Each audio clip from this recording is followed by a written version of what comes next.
Is Liverpool actually asleep this summer? Or what? Because honestly, look around the Premier League. Every club is moving. Everyone is spending ridiculous money, strengthening their squads, chasing Europe, chasing the title, trying to make a statement. And then there's Liverpool, just sitting there, quiet, almost suspiciously quiet, especially after what we saw last season under Arne Slot. That season exposed a few problems in this Liverpool squad. There are positions that clearly need strengthening. And if Liverpool genuinely want to compete for the biggest trophies again, they need better quality coming through the door. And then you add the biggest problem of all. They've lost a player like Mohamed Salah. So yeah, you'd expect Liverpool to be in absolute panic mode.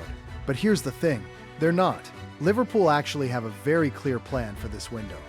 They're trying to build a squad that fits Andoni Iraola's football, rather than just throwing money at every big name available. And some of the moves they're working on could completely change the look of this team. There's also a pretty serious clear-out happening. So let's start with the players who could be leaving Anfield. First up, Cody Gakpo, Slot's golden boy. The player who's been trusted heavily by the manager could now be heading towards the exit, and the chances of him leaving are apparently above 90%. Tottenham are currently the club being talked about the most. De Zerbi is reportedly a huge fan of the player and sees him as a very useful tactical option. Why? Because Gakpo can play on the wing, through the middle, as a striker, and even underneath the striker. Basically, he gives you options. And Liverpool seem to believe they've already found a more suitable replacement, so they're prepared to cash in. The asking price? 70 million euros. And Tottenham are reportedly comfortable with that figure, with negotiations already underway.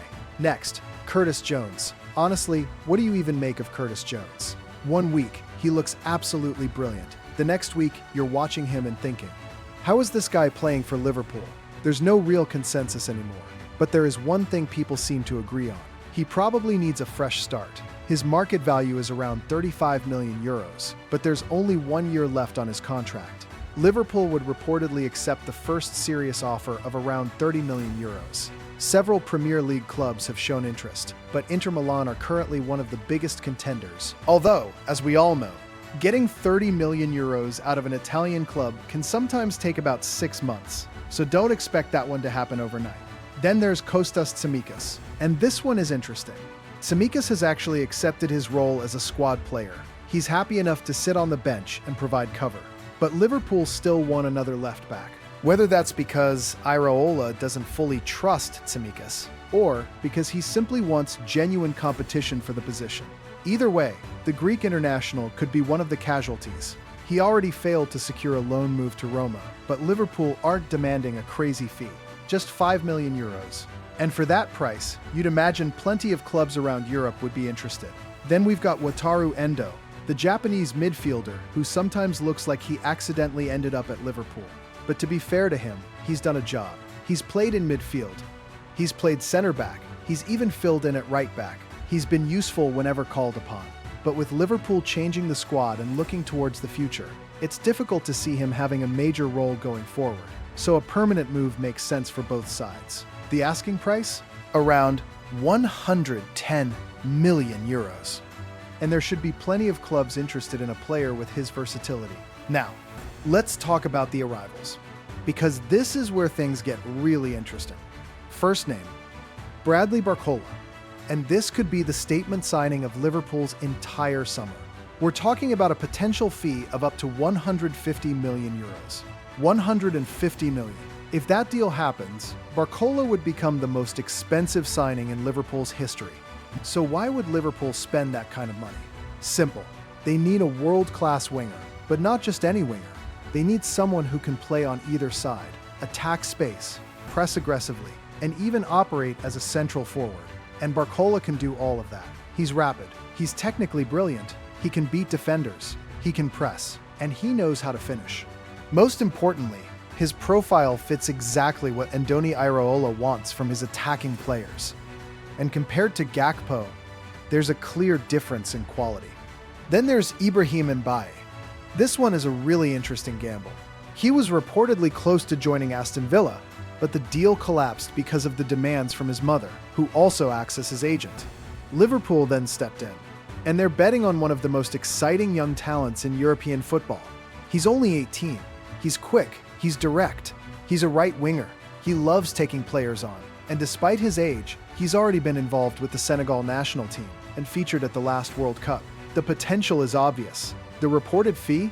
Around 30 million euros. But there's still one massive question.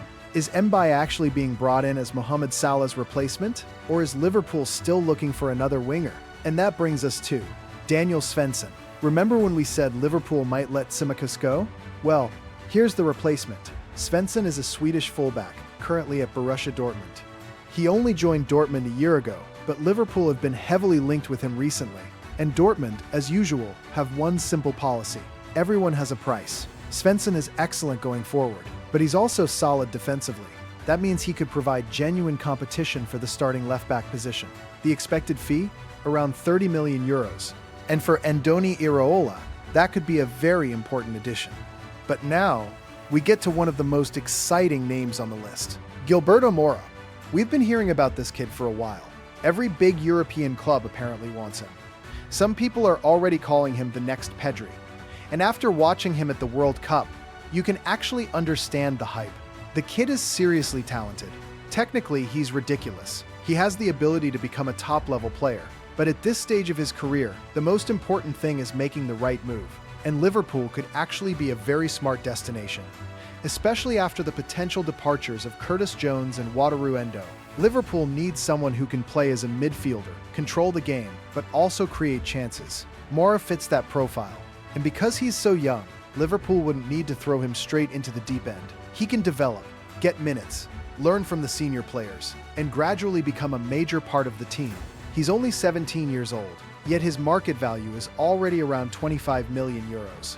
And the total deal could eventually reach 40 million euros. That's the kind of signing that tells you Liverpool aren't just thinking about next season. They're thinking about the next 5 years. And then there are 3 more deals that have already been completed. First, Jeremy Jacquet, a 21-year-old French defender. Liverpool reportedly paid around 70 million euros for him. His market value is already around 55 million euros, which tells you just how highly Liverpool rate him. Then there's Victor Munoz. This one happened incredibly quickly. He was apparently on his way to Newcastle. Then Liverpool came in and got the deal done. Munoz was one of the best wingers in La Liga last season. Barcelona were considering him. Real Madrid had also been looking at bringing him back if Vinicius were to leave. So Liverpool clearly sees something in him, and he could have a very important role next season. And finally, Ronald Araújo. Liverpool have reportedly taken him from Barcelona on a season-long loan, with an option to buy for around 55 million euros. Now I know some people aren't convinced by this deal, but personally, if Araújo gets back to his best, he could be one of the best defenders in the Premier League next season. But now comes the big question. Is it actually good enough? Can this Liverpool team compete for the Premier League? Can they go deep in the Champions League? Or are these just big names that look good on paper? That's where you come in. Tell me in the comments, has Liverpool actually had a perfect transfer window? Or are they still missing 1 or 2 major signings? And if you enjoyed the video, hit the like button, subscribe, and share it with another Liverpool fan. Because the transfer window is far from over, and Liverpool might just have one more surprise waiting. See you in the next one.